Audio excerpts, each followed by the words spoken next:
बेटा आज हमें त्रिविमीय निविड़ संकुलन के विषय में पढ़ना है। एक विमीय और दो विमीय, इन दो प्रकार के निविड़ संकुलन को हम पिछली क्लास में पढ़ चुके हैं। इन पिछली क्लासों से बचे हुए त्रिविमीय निविड़ संकुलन को हमें पढ़ना है। तो बेटा त्रिविमीय निविड़ संकुलन जो होता है वो द्विविमीय निविड़ संकुलन से ही प्राप्त होता है। आपको याद होगा पिछले लेक्चर में जब हमने दो विमीय निविड़ संकुलन को पढ़ा तो वो दो विमीय निविड़ संकुलन दो प्रकार का था। एक वर्गाकार निविड़ संकुलन था और दूसरा षटकोणीय निविड़ संकुलन था। अगर मेरे पास वर्गाकार निविड़ संकुलन और षटकोणीय निविड़ संकुलन है तो मैं उन्हीं दोनों द्विविमीय संकुलन से त्रिविमीय संकुलन को बना सकता हूं। अर्थात कहने की जरूरत यह है कि अगर आपके पास द्विविमीय निविड़ संकुलन है तो आप द्विविमीय निविड़ संकुलन पर ही अन्य पार्टिकल्स को जोड़ते हुए, अन्य परमाणु कणों को जोड़ते हुए आप उसमें त्रिविमीय निविड़ संकुलन को बना सकते हो। तो बेटा जल्दी से स्टार्ट करते हैं कि त्रिविमीय निविड़ संकुलन क्या होता है और फिर त्रिविमीय निविड़ संकुलन किस प्रकार से बनाया जाता है। सबसे पहली बात तो त्रिविमीय निविड़ संकुलन होता क्या है, बड़े आसान सी जरूरत बात है। यदि कभी परमाणु कणों को त्रिविम में व्यवस्थित किया जाए, त्रिविम में व्यवस्थित का मतलब है एक्स अक्ष पर भी व्यवस्थित किया जाए, वाई अक्ष पर भी व्यवस्थित किया जाए और जेड अक्ष पर भी व्यवस्थित किया जाए, या ऐसे भी समझ सकते हो लंबाई में व्यवस्थित किया जाए अवयवी कणों को, चौड़ाई में भी व्यवस्थित किया जाए अवयवी कणों को और ऊंचाई में भी व्यवस्थित किया जाए अवयवी कणों को।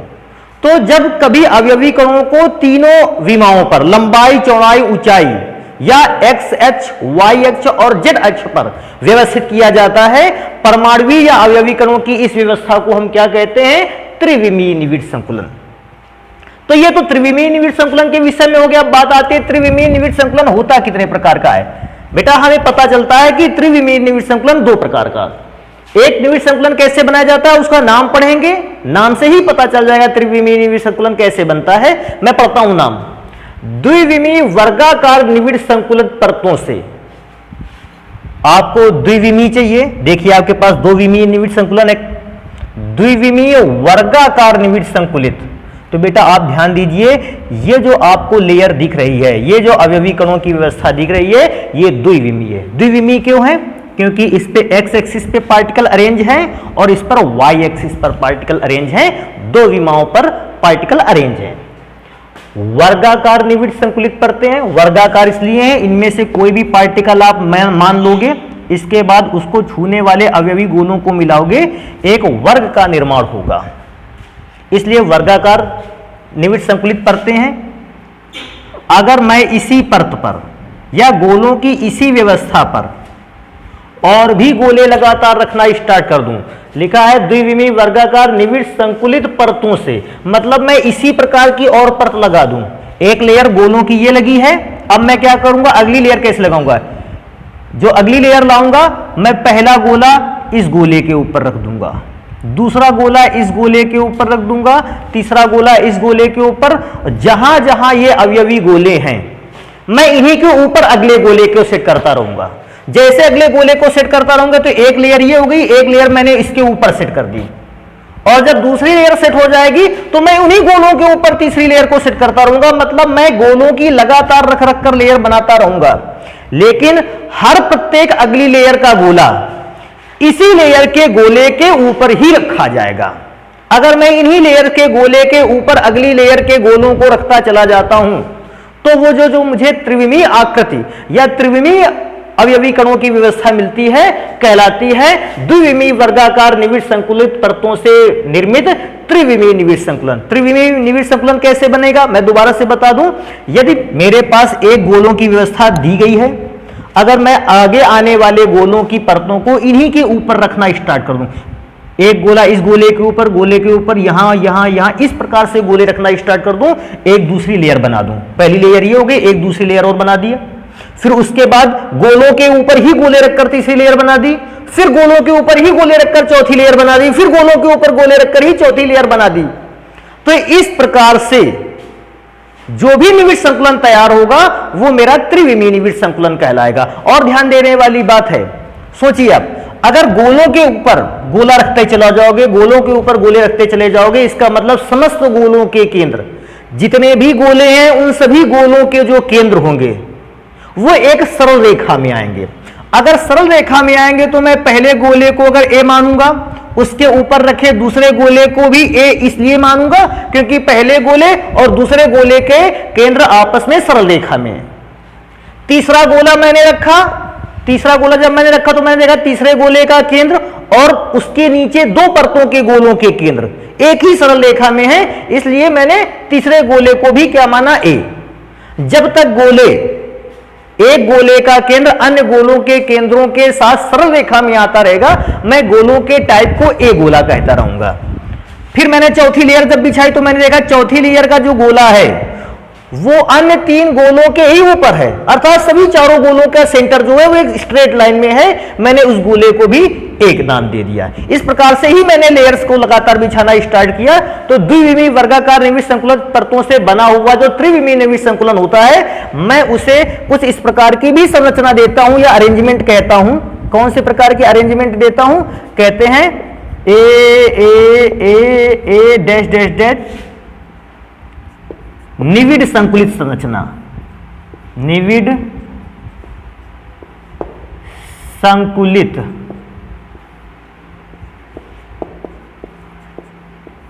संरचना।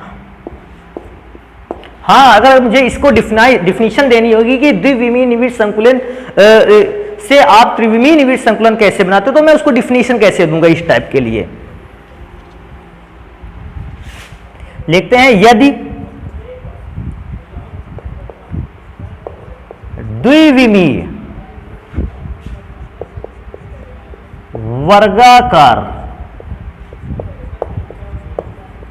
निविड़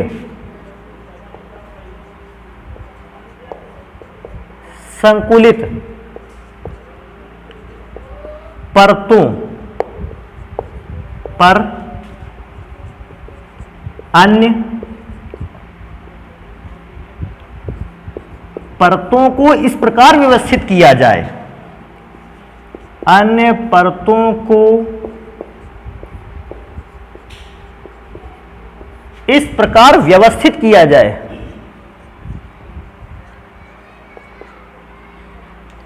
व्यवस्थित किया जाए कि सभी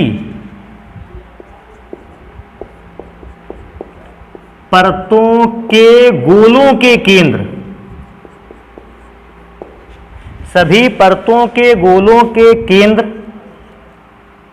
गोलों के केंद्र एक दूसरे के साथ सरल रेखा में प्राप्त हो। क्या सरल रेखा में प्राप्त हो? गोलों के केंद्र एक दूसरे से सरल रेखा में प्राप्त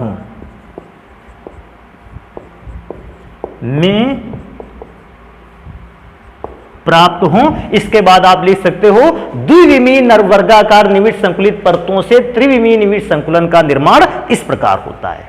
तो मैंने इतना बता दिया कि किस प्रकार से इसका निर्माण होता है। तो ये बेटा हो गया त्रिविमीय निविड़ संकुलन का पहला प्रकार। अब मैं आ जाता हूं द्विविमीय निविड़ संकुलन से अगर मुझे त्रिविमीय निविड़ संकुलन बनाना है तो ये देख इसका सेकेंड टाइप क्या है। बिल्कुल आसान था, आपने इस प्रकार का निविड़ संकुलन पढ़ लिया था। कैसे पढ़ा था? ये निविड़ संकुलन कैसे बना था? अभी मैं त्रिविमीय की बात छोड़ देता हूं, मैं द्विविमीय की बात करता हूं। आपने पढ़ा था कि जब गोलों को इस प्रकार व्यवस्थित किया जाए कि दो गोलों के मध्य एक गोला, दो गोलों के मध्य एक गोला, दो गोलों के मध्य एक गोला या दो परमाणु कणों के मध्य एक परमाणु कण की व्यवस्था को बनाया जाए, तो इस प्रकार से अवयवी कणों की व्यवस्था को हम कहते थे द्विविमीय षटकोणीय निविड़ संकुलन। लेकिन अगर मेरे पास द्विविमीय षटकोणीय निविड़ संकुलन है तो ये देखो क्या है, ये x अक्ष पर पहले से ही है, y अक्ष पर पहले से ही है। अब मुझे अवयवी कणों को अगर मैं z अक्ष पर ऐसे ही सम्मिलित कर दूं, रखता चला जाऊं, तो तीनों विमाएं हो जाएंगी और त्रिविमीय निविड़ संकुलन बनकर तैयार होगा। देखिए फिर से दोबारा, द्विविमीय निविड़ संकुलन तो इसलिए क्योंकि x अक्ष पर भी अवयवी कण व्यवस्थित है, y अक्ष पर भी व्यवस्थित है अवयवी कण। अब द्विविमीय निविड़ संकुलन तो ये हो गया, और ऐसे संकुलन को कहते थे द्विविमीय षटकोणीय निविड़ संकुलन। अब अगर मैं इसी के ऊपर अवयवी कणों को z एक्सिस पर भी रखता हूं, z एक्सिस पर रखने का मतलब है या तो बोर्ड से आगे की ओर मैं आगे की ओर अवयवी कणों को रखता चला जाऊं या मैं बोर्ड से पीछे की ओर अवयवी कणों को रखता चला जाऊं तो ये तीसरी विमा हो जाएगी या जेड एक्स हो जाएगा। और इस प्रकार से जब आपके संकुलन की संरचना होगी, अब इस प्रकार से परतों की संरचना तैयार होगी, हम उसको कहेंगे द्विविमीय षटकोणीय निविड़ संकुलन परतों से बना त्रिविमीय निविड़ संकुलन। तो मैं देखो एक सबसे बड़ी बात है, मैं इसको मिटा देता हूं। मैं सबसे पहली बात करता हूं, अगर मुझे इस प्रकार का निविड़ संकुलन बनाना है तो पहली लेयर को तो सभी जानते हैं। मैं बात करूंगा कि प्रथम परत पर दूसरी परत को कैसे रखा जाए। प्रथम परत तो रखी हुई है, या मैं लिख भी देता हूं प्रथम परत की स्थापना कैसे करनी है, फिर द्वितीय परत की स्थापना कैसे करनी है, फिर तृतीय परत की स्थापना कैसे करनी है, मैं इस बात को लिखता हूं। जैसे मैं सबसे पहले लिखता हूं कि प्रथम परत की स्थापना कैसे करनी है। प्रथम परत की स्थापना, तो बेटा इस फर्स्ट लेयर की स्थापना कैसे हुई होगी मैं बताऊं। दो गोले रखे, उसके नीचे एक गोला, दो गोला उसके नीचे, दो गोले उसके नीचे एक गोला। तो मैं क्या बताऊंगा, इस परत का निर्माण तब होता है, इस परत का निर्माण तब होता है जब गोलों को इस प्रकार, गोलों को इस प्रकार व्यवस्थित किया जाए, व्यवस्थित, गोलों को इस प्रकार व्यवस्थित किया जाए कि दो गोलों के मध्य एक गोला स्थित हो, कि दो गोलों, गोलों को ऐसे भी कह सकते हैं आप अवयवी कणों, दो अवयवी कणों या जिनको मैंने कह रखा है गोलों के मध्य एक अवयवी कण भी कह सकते हो, एक अवयवी कण या गोला रखा जाए।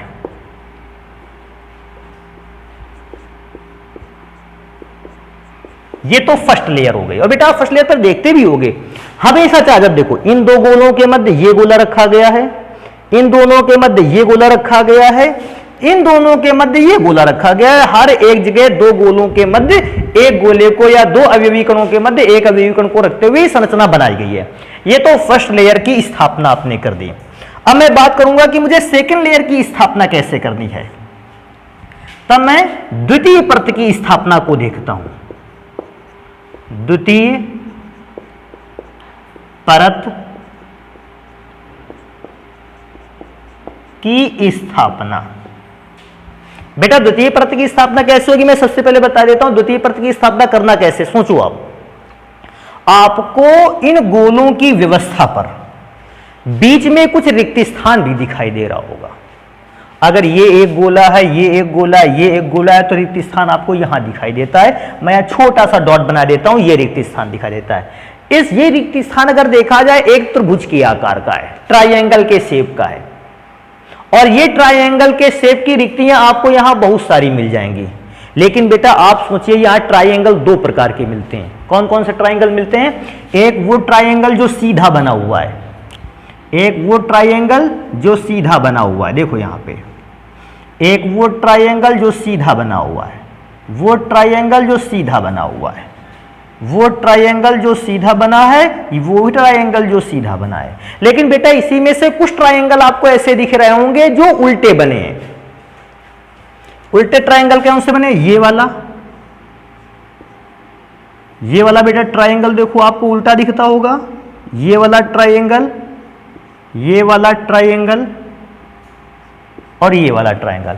मतलब मुझे षटकोणीय द्विविमीय निविड़ संकुलन में अगर मैं चेक करता हूं, मुझे दो प्रकार के रिक्तियां दिखाई देती हैं। एक सीधे त्रिभुजों से बनी रिक्तियां, एक उल्टे त्रिभुजों से बनी रिक्तियां। तो अब मुझे गोलों को किस प्रकार, पहली लेयर तो बिछ गई, अब दूसरी लेयर पर गोलों को किस प्रकार रखना है कि या तो सीधे त्रिभुजी रिक्तियां जहां हैं, सीधे त्रिभुज जहां बने, मैं उनके ऊपर गोलों को रखूं, और या फिर मैं उल्टे त्रिभुजों पर गोलों को रखूं। तो मैं एक एक काम करूंगा। मैं अभी सीधे त्रिभुजों पर गोलों को रखता हूं। यह सीधा त्रिभुज है, मैंने एक गोले को यहां व्यवस्थित किया। दूसरा ये है, मैंने एक गोले को यहां व्यवस्थित किया। फिर एक ये सीधा त्रिभुज है, मैंने एक गोले को यहां व्यवस्थित किया। तो मैं व्यवस्थित किस प्रकार से कर रहा हूं बेटा, आप ध्यान से देखिएगा। मैंने जो सीधे त्रिभुज बन के रिक्तियों के रूप में तैयार हो रहे हैं, मैं उन त्रिभुजों को सेंटर मानकर, उन त्रिभुजों को केंद्र मानकर मैं गोलों को व्यवस्थित करता हूं। तो मैं यहां लिखूंगा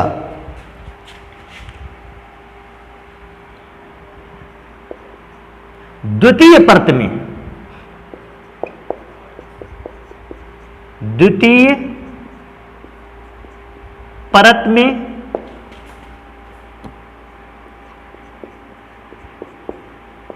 गोलों, ऐसा भी लिख सकते, द्वितीय परत में गोलों को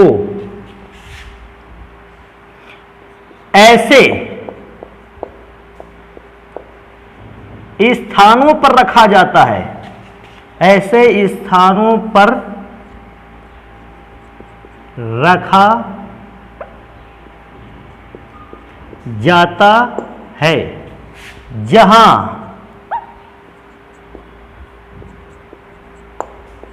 प्रथम परत के गोलों, जहां प्रथम परत के गोलों द्वारा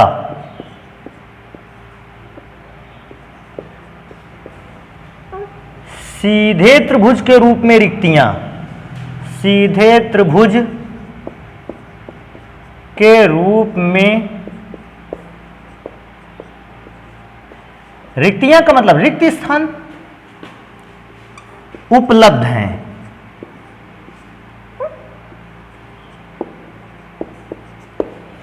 या तो आप टारगेट ऐसा भी कर सकते थे कि आप जहां उल्टा त्रिभुज बना है उनको सेंटर मान के गोले रखना स्टार्ट कर देते, और जब उनको सेंटर मान के गोले रखना स्टार्ट कर देते तो भी इस प्रकार की संरचना बन जाती।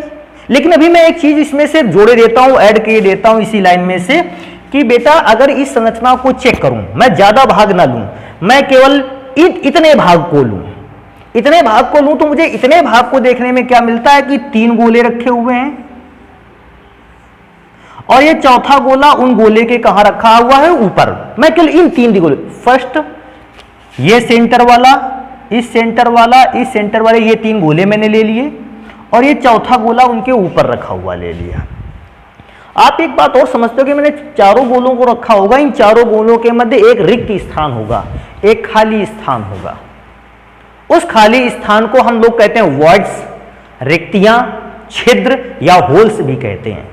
तो बात आती है, अगर मैं 3 गोलों के ऊपर एक गोले को सेट करता हूं, या ऐसा भी हो सकता है बेटा कि एक गोले के ऊपर 3 गोलों को सेट किया जाए, दोनों सेम चीजें, चाहे 3 गोलों के ऊपर एक गोले को सेट करो या एक गोले के ऊपर 3 गोलों को सेट करो, उनके बीच में कुछ रिक्त स्थान रह जाता है। ऐसे रिक्त स्थान को हम कहते हैं चतुष्फलकी रिक्तियां।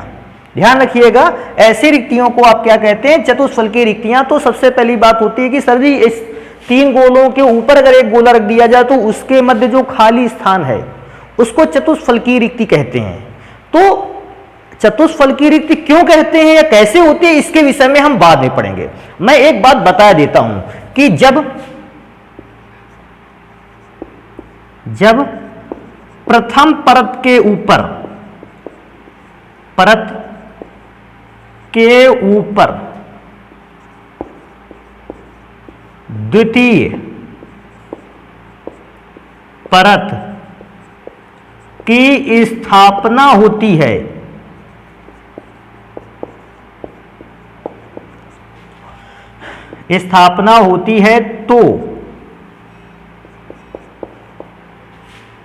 तो चतुष्फलकीय रिक्तियों,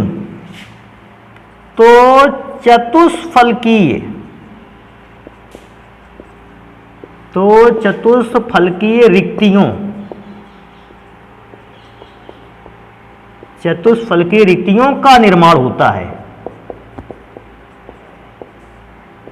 का निर्माण होता है।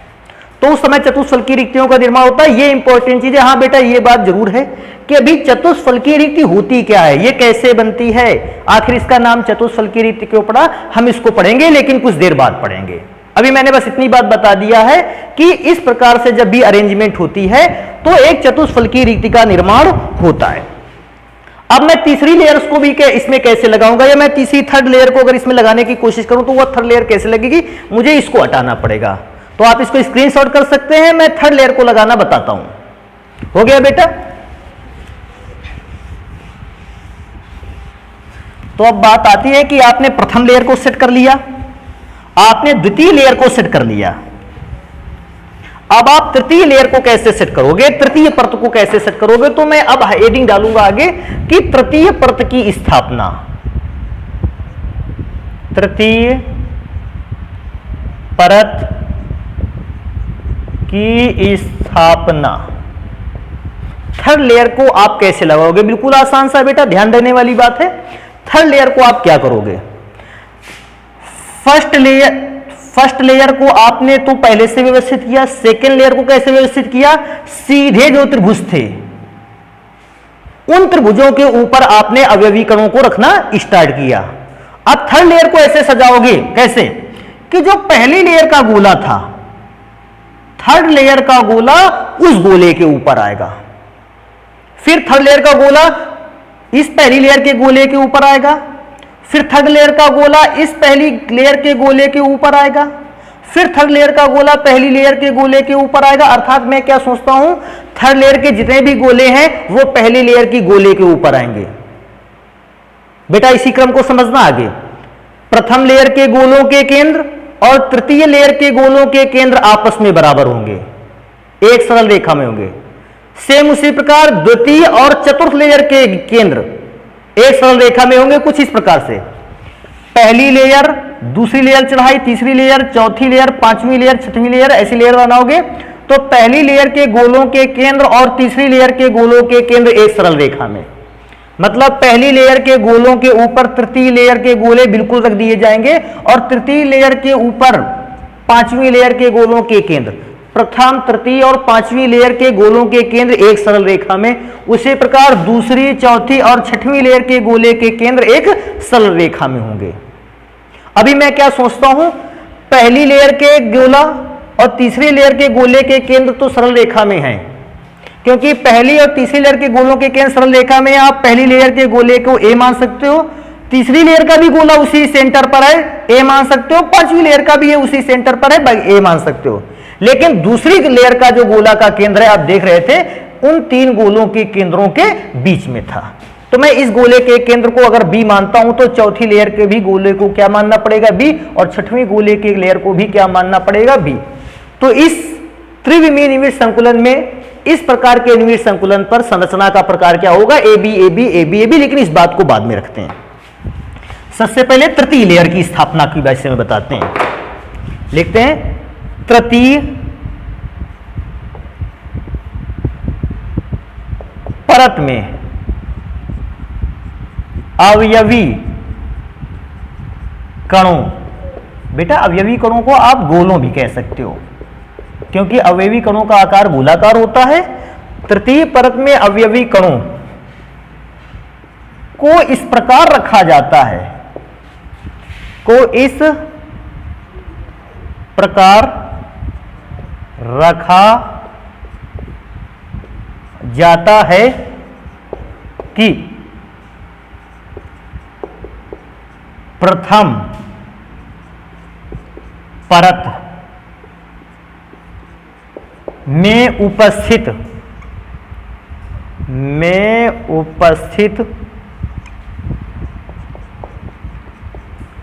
गोलों के ऊपर तृतीय परत के गोले हों।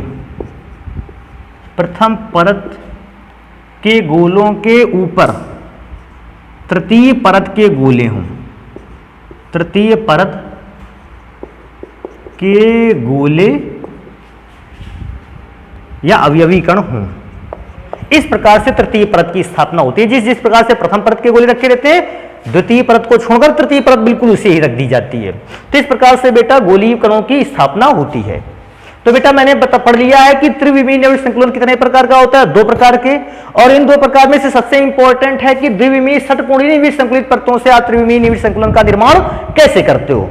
और उसमें से भी इंपॉर्टेंट चीज है कि आप जब इस प्रकार का निर्माण करते हो, अवयवी कणों की व्यवस्था किस प्रकार से रखी जाती है, पहली परत का निर्माण कैसे हो, दूसरी परत को कैसे स्थापित करते हो, तीसरी परत की इसको ऐसे स्थापित करते हो, ये चीजें इंपॉर्टेंट है। इसके बाद मैं और 2 चीजें इंपॉर्टेंट लिखे देता हूं कि स्थापना,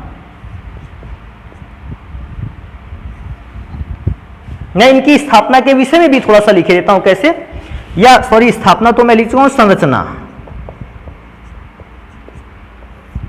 इस टाइप के निविड़ संकुलन को क्या कहते हो, तो इस मैंने बताया अभी पहले का A B dash dash dash, ये संरचना कहलाता है निविड़ संकुलन। ये ए बी क्यों लिखा गया, इसका नॉलेज आपको होगा। और बेटा अगर इनमें से मैं देखूं तो एक चीज और चेक किया जा सकता है कि जब मैं गोलों को इस क्रम में अरेंज करता हूं एक दूसरे के साथ, तो सभी गोले एक दूसरे को टच करते हैं और टच करने के साथ एक सॉलिड आकृति बनाते हैं। उस सॉलिड आकृति में कुछ भाग तो अवयवी कणों का होता है और कुछ भाग रिक्त स्थान का होता है। तो मुझे यह बता देना चाहिए कि कितना भाग रिक्त स्थान का है और कितना भाग अवयवी कणों का है।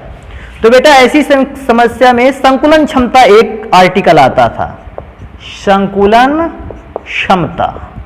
संकुलन क्षमता क्या होती थी, पूरी संरचना में अवयवी कणों ने कितना स्थान घेरा, कितने परसेंट स्थान घेरा। तो मैं आपकी जानकारी के लिए बता दूं, संकुलन क्षमता है बेटा 74%।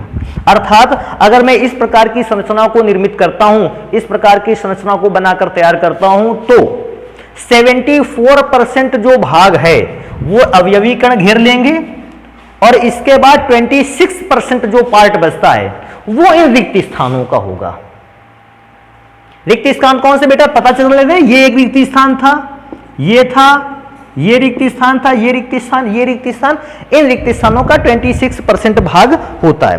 अब बेटा आगे अगर मैं इसी बात के बाद बात करता हूं तो मैंने एक और बात बीच में छोड़ रखी थी, क्या, उस समय आई थी बात कि चतुष्फलकीय रिक्तियों का निर्माण होता है। तो अब मुझे ये पता कर लेना चाहिए, चतुष्फलकीय मैं बाद में रखता हूं, मैं ये पता कर लेता हूं कि ये रिक्तियां किसको कहते हैं, और फिर मैं कुछ डिफरेंट टाइप की रिक्तियों के विषय में आपको इंफॉर्मेशन दूंगा। उन रिक्तियों को आपको तैयार करके रखना है। तो रिक्तियों के विषय में थोड़ा सा नॉलेज लेने के लिए आपको ये मिटाना पड़ेगा, तो आप इसको जल्दी से नोट कर सकते हैं, मैं इसको मिटा देता हूं।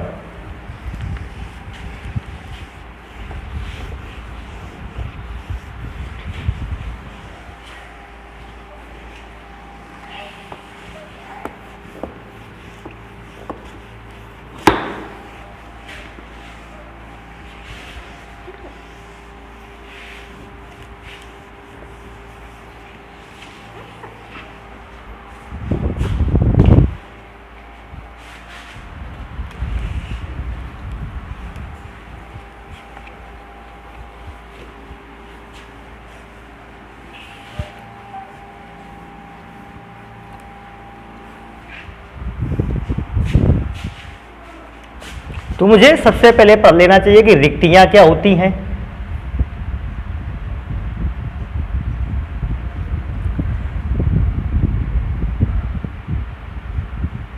या इनको छिद्र भी कहते हैं, इनको होल्स भी कहा जाता है,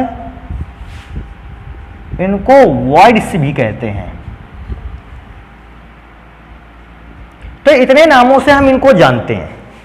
रिक्तियां किन्हें कहते हैं, छिद्र क्या होता है, होल्स क्या है, या वॉइड्स क्या है। बड़े आसान सा है, आपने अवयवी गोलों को सेट किया, भले वो एक लेयर पे सेट किया, द्विविमीय लेयर पर सेट किया या त्रिविमीय लेयर पर सेट किया, आपने जब भी किसी लेयर पर अवयवी गोलों को सेट किया है, आपने देखा है उनके बीच में, उन अवयवी गोलों या उन अवयवी परमाणुओं के बीच में या उन अवयवी कणों के बीच में कुछ रिक्त स्थान छूट गया है। उन रिक्त स्थानों को कहते हैं रिक्तियां या छिद्र। तो अगर मुझे बताना होगा रिक्तियां या छिद्र क्या होता है, तो मैं क्या बताता हूं, कहता है किसी भी प्रकार के निविड़ संकुलन में, किसी भी प्रकार के निविड़ संकुलन में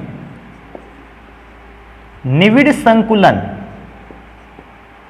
किसी भी प्रकार का निविड़ संकुलन का मतलब है चाहे वो द्विविमीय निविड़ संकुलन हो, चाहे वो त्रिविमीय निविड़ संकुलन हो, चाहे वो एक विमीय निविड़ संकुलन हो, किसी भी प्रकार के निविड़ संकुलन में अवयवी कणों, बेटा अवयवी कणों को आप गोलों भी लिखते थे, मैं अवयवी कणों लिख दूं और चाहे उसको लिखा जा सकता है गोलों के मध्य पाए जाने वाले रिक्त स्थान को, पाए जाने वाले रिक्त स्थान को रिक्तियां कहा जाता है। रिक्त स्थान को रिक्तियां कहा जाता है। अब बेटा ये रिक्त स्थान या रिक्तियां अलग अलग शेप में होती हैं, आकृतियों में होती हैं, क्योंकि अगर एक विमीय संरचना है या द्विविमीय निविड़ संकुलन है या त्रिविमीय निविड़ संकुलन, आपने ऐसा भी देखा कि द्विविमीय निविड़ संकुलन भी दो प्रकार का था, त्रिविमीय निविड़ संकुलन भी दो प्रकार था। तो इस प्रकार से अगर आप निविड़ संकुलन का प्रकार चेंज कर देते हो तो बेटा रिक्तियों का टाइप भी चेंज हो जाता है। रिक्तियों का टाइप कैसे? रिक्तियों की आकृति बदल जाती है, और जब रिक्तियों की आकृति बदल जाती है तो रिक्तियों की आकृति बदलने के आधार पर मुझे तीन प्रकार की रिक्तियां दिखाई पड़ती हैं। कौन कौन सी रिक्तियां दिखाई पड़ती हैं? सबसे पहले मुझे त्रिकोणीय रिक्ति दिखाई देती है, त्रिकोणीय रिक्ति। अब त्रिकोणीय रिक्ति कैसे बनती है? सबसे पहली बार मैं संरचना बना देता हूं। त्रिकोणीय रिक्ति बनती है जब तीन गोले एक दूसरे के पास रखे होते हैं। अब तीन गोले एक दूसरे के साथ कैसे रख सकते हैं? एक गोले के नीचे दो गोले हो सकते हैं, या दो गोलों के बीच में एक गोला हो सकता है। एक गोले से जुड़े हुए दो गोले हो सकते हैं, या दो गोलों से जुड़ा हुआ एक गोला हो सकता है। इन दोनों सिचुएशन पे जो बीच में रिक्त स्थान आपको दिखाई दे रहा है, त्रिकोणीय रिक्ति कहलाती है। तो मैं जल्दी से इसको लिख देता हूं। त्रिकोणीय रिक्ति का निर्माण कब होता है? जब दो गोलों के मध्य या दो गोलों के साथ एक गोला उपस्थित हो।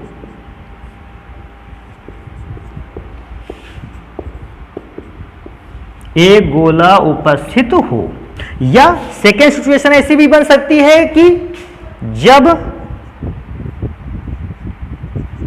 एक गोले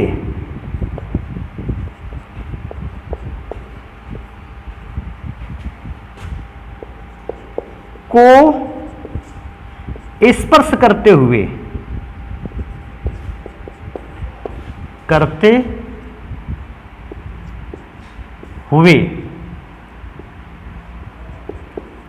दो गोले रखे जाएं।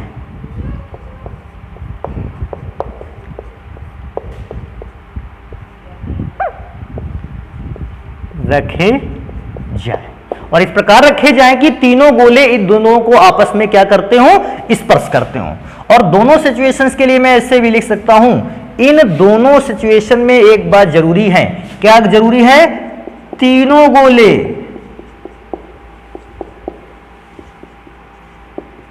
एक दूसरे को स्पर्श करें। तीनों गोले एक दूसरे को स्पर्श करें। अच्छा, ऐसे त्रिभुजी त्रिकोणीय आकृति इसलिए भी कह सकते हैं इसको, अगर मैं इन तीनों गोलों के केंद्रों को मानूं और इन तीनों गोलों के केंद्रों को मैं मान के आपस में मिलाऊं, ऐसे सिचुएशन पर तीनों गोलों के केंद्रों को मिलाने पर एक क्या निर्माण होता है? त्रिभुज या एक त्रिकोण का निर्माण होता है। इसलिए भी इसे त्रिकोणीय रिक्ति कहा जा सकता है। एक सबसे इंपॉर्टेंट चीज और कि त्रिकोणीय रिक्ति अगर आपको दिख रही है और उस त्रिकोणीय रिक्ति को भरने के लिए, पूरा करने के लिए, समाप्त करने के लिए अगर इनके बीच में आप कोई गोला रख दो तो वो गोला अन्य कितने गोलों को स्पर्श करता है। तो बात आती है त्रिकोणीय रिक्ति में अगर कोई गोला ऐसा रखा जाए जो रिक्त स्थान में है, तो वो अन्य कितने गोलों को स्पर्श करेगा? 3 गोलों को स्पर्श करेगा। इसलिए रिक्त स्थान में रखे गोले की समन्वय संख्या या उप सहसंयोजन संख्या, समन्वय संख्या 3 होती है। समन्वय संख्या कितनी होती है? 3। इस समन्वय संख्या को एक नाम से और जानते थे, उप सहसंयोजक संख्या। आप कहते थे समन्वय संख्या क्या होती है? एक गोला अपने चारों ओर जितने गोलों को स्पर्श कर लेता था, समन्वय संख्या कहलाती है। तो अगर कभी भी कोई भी आकृति मिल जाए आपको, चाहे जिस प्रकार की आकृति हो, लेकिन अगर उसमें से रिक्त स्थान में रखा गोला 3 गोलों को टच कर लेगा, त्रिकोणीय रिक्ति मानी जाएगी। यह सबसे इंपॉर्टेंट चीज है। अगर किसी रिक्त स्थान में रखे, मैं दोबारा से रिपीट कर देता हूं, इन गोलों को नहीं, रिक्त स्थान में, यदि किसी रिक्त स्थान में रखा कोई गोला 3 गोलों को स्पर्श कर लेता है, अपने चारों ओर रखे 3 गोलों को स्पर्श कर लेता है, त्रिकोणीय रिक्ति मानी जाएगी। तो बेटा ये पहली प्रकार की रिक्ति हो गई, त्रिकोणीय रिक्ति। अब मैं नेक्स्ट टाइप की रिक्ति पर चलता हूं, चतुष्फलकीय रिक्ति। चतुष्फलकीय रिक्ति, यह चतुष्फलकीय रिक्ति क्या होती है? बेटा चतुष्फलकीय रिक्ति को पहचानना आसान है। चतुष्फलकीय रिक्ति 2 हिसाब से बनाई जा सकती है। कब कब बनाई जा सकती है? या तो 3 गोलों के ऊपर एक गोले को रख दो, या नीचे एक गोला रखा हो, उसके ऊपर 3 गोलों को रख दो। तो मैं दोबारा से इस बात को रिपीट कर देता हूं, चतुष्फलकीय रिक्ति कैसी बन सकती है? 3 गोलों के ऊपर एक गोला रख दिया जाए, या एक गोला ले लिया जाए, उसके ऊपर 3 गोलों को रख दिया जाए। 2 प्रकार से चतुष्फलकीय रिक्ति का निर्माण हो सकता है। तो मैं सबसे पहली बात, चतुष्फलकीय रिक्ति बनती कैसे है? नंबर 1, चतुष्फलकीय रिक्ति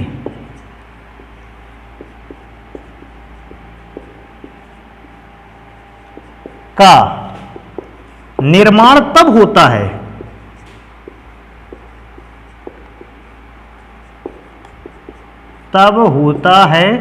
जब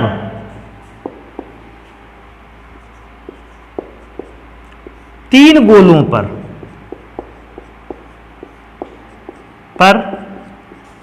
एक गोला रख दिया जाए,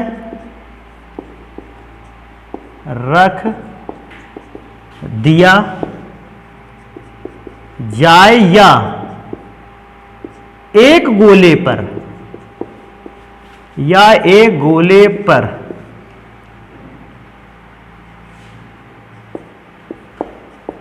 तीन गोलों को रखा जाए।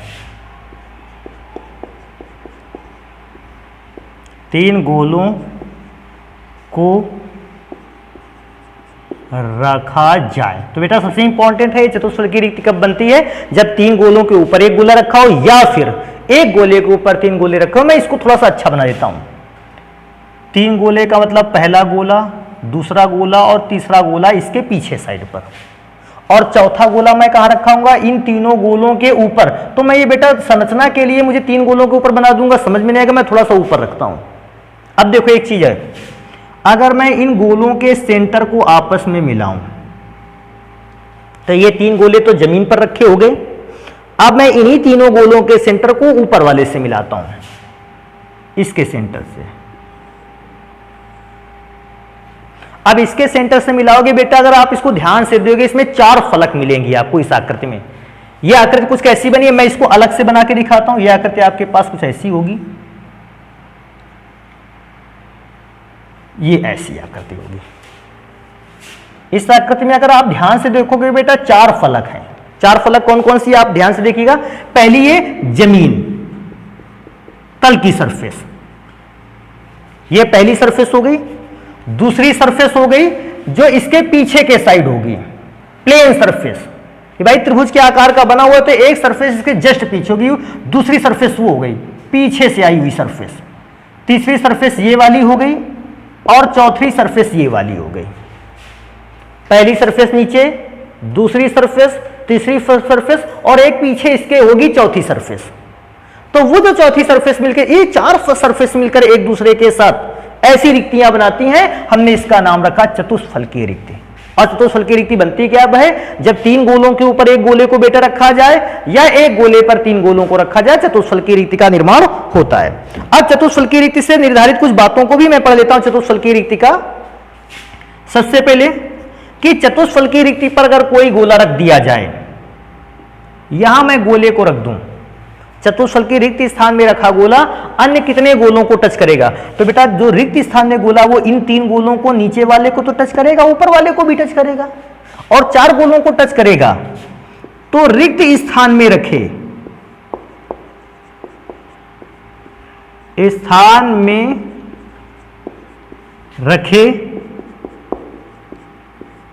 गोले की समन्वय संख्या या उप सहसंयोजक संख्या, समन्वय संख्या बेटा होती है 4। या ऐसा भी समझ सकते हैं कि जब भी रिक्त स्थान में रखा गोला अन्य 4 गोलों को छू लेगा, बेटा रिक्ति का नाम होगा चतुष्फलकीय रिक्ति। एक और इंपॉर्टेंट चीज चतुष्फलकीय रिक्ति में से अगर देखा जाए तो बेटा एक चीज और सोचते हैं, अगर चतुष्फलकीय रिक्ति में यहां रिक्त स्थान में कोई गोला रख दिया जाए तो उस रिक्त स्थान में रखे गोला अगर रखेंगे उसकी भी तो कोई त्रिज्या होगी। तो मुझे पता है कि वो जो रिक्त स्थान में गोला रखा है उसकी त्रिज्या और ये जो 4 ठोस गोले रखे हैं इनकी त्रिज्या में क्या संबंध है। तो आप लिखोगे रिक्त स्थान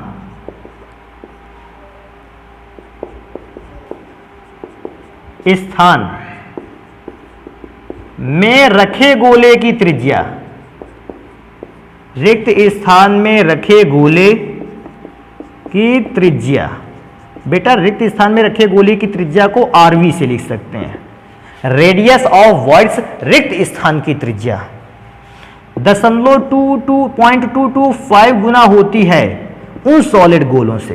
अर्थात अगर मुझे सॉलिड गोले की त्रिज्या पता चल जाए और मुझसे पूछे रिक्त स्थान में रखे गोले की त्रिज्या क्या होगी, तो मैं सॉलिड गोले की त्रिज्या को आरएस के स्थान पे रख दूंगा और जैसे उसका मल्टीपल 2.225 से होगा, रिक्त स्थान में रखे गोले की त्रिज्या आसानी से प्राप्त हो जाएगी। बेटा इसमें से एक इंपॉर्टेंट चीज और है कि आखिर अगर मैं गोलों को अरेंजमेंट करता हूं, 3 गोलों को अरेंजमेंट किया या 4 गोलों को या 100 गोलों को अरेंजमेंट किया, तो ऐसी सिचुएशन में रिक्त स्थान कितने प्राप्त होते हैं, कितनी रिक्तियां प्राप्त होती हैं। तो मैं इसको लिखूंगा कि रिक्तियों की संख्या, या ऐसे भी लिख सकते हैं चतुष्फलकीय रिक्तियों की संख्या, चतुष्फलकीय रिक्तियों की संख्या, चतुष्फलकीय रिक्तियों की संख्या इज इक्वल टू 2 इंटू गोलों की संख्या। फॉर्मूला होता है, सॉरी 2 इंटू गोलों की संख्या। 2 इंटू गोलों की संख्या का मतलब है अगर 4 गोले हैं, 4 गुना 8 रिक्तियां बनाएंगे चतुष्फल की, 6 गोले हैं तो 12 रिक्तियां बनाएंगे चतुष्फल की, अगर 10 गोले हैं तो 20 चतुष्फल की रिक्तियों का निर्माण करेंगे। तो बेटा ये हो गया चतुष्फल की रिक्तियों के विषय में। आखिरी प्रकार की रिक्ति बचती है अष्टफल की रिक्ति। तो आप इसको जल्दी से नोट करिए, मैं मिटा देता हूं। अष्टफल की रिक्ति के विषय में पढ़ते हैं।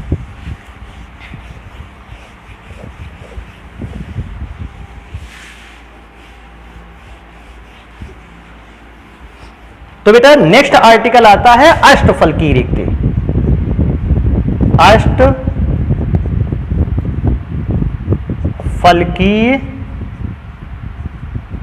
रिक्ति, सबसे पहली बात अष्टफल की रिक्ति कब बनती है।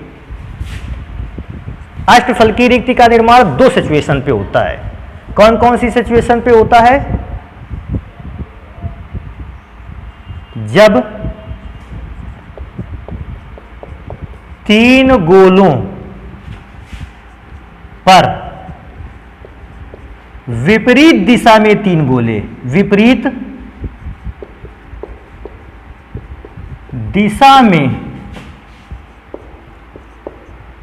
3 गोले रखे जाएं, 3 गोले रखे जाएं। एक तो सबसे पहली सिचुएशन, आपके पास 3 गोले हैं, ऊपर एक नीचे 2 गोले। अब आपको उल्टा रखना है, नीचे 1 गोला रखना है और ऊपर 2 गोले रखने हैं। तो 3 गोलों के ऊपर 3 गोले रखे जाएं, उल्टी दिशा में रखे जाएं तो अष्टफलकीय रिक्ति का निर्माण होता है। एक सिचुएशन पर अष्टफलकीय रिक्ति का निर्माण और होता है, या 4 गोलों पर, 4 गोलों के ऊपर 1 गोला और नीचे 1 गोला रखा जाए।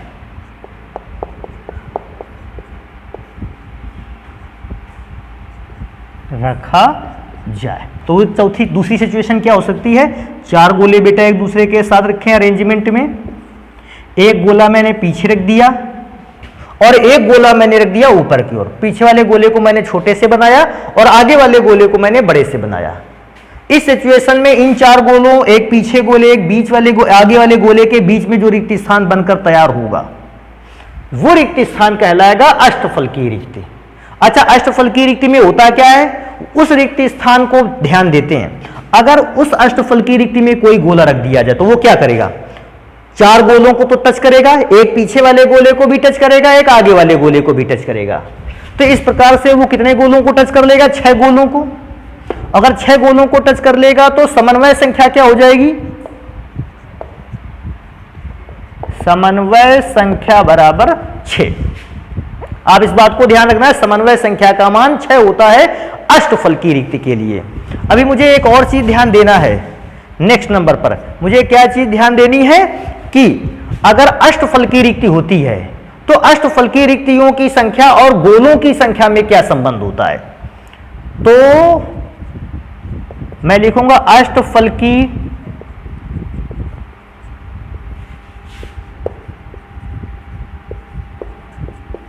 रिक्तियों की संख्या बराबर गोलों की संख्या।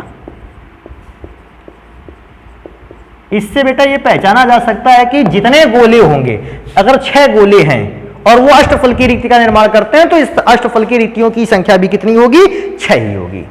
तो बेटा ये इंफॉर्मेशन हो गई अष्टफलकीय रिक्ति के लिए। तो आप रिक्तियों को समझ गए, त्रिविमीय निविड़ संकुलन को समझ गए। अब बेटा नेक्स्ट आर्टिकल पर हम लोग क्या करेंगे? हम लोग निकालेंगे डिफरेंट प्रकार के यूनिट सेल के लिए संकुलन क्षमता। जैसे हम लोगों ने संकुलन क्षमता इसके पहले केवल क्या कर रखी है? लिख रखी है संकुलन क्षमता कितनी होगी, लेकिन अभी तक हमने कभी भी किसी भी प्रकार से संकुलन क्षमता की गणना नहीं की है। तो बेटा हम आएंगे नेक्स्ट लेक्चर पर, संकुलन क्षमता की गणना की जाएगी। तो संकुलन क्षमता को पढ़ने के लिए मिलते हैं नेक्स्ट लेक्चर पर। धन्यवाद।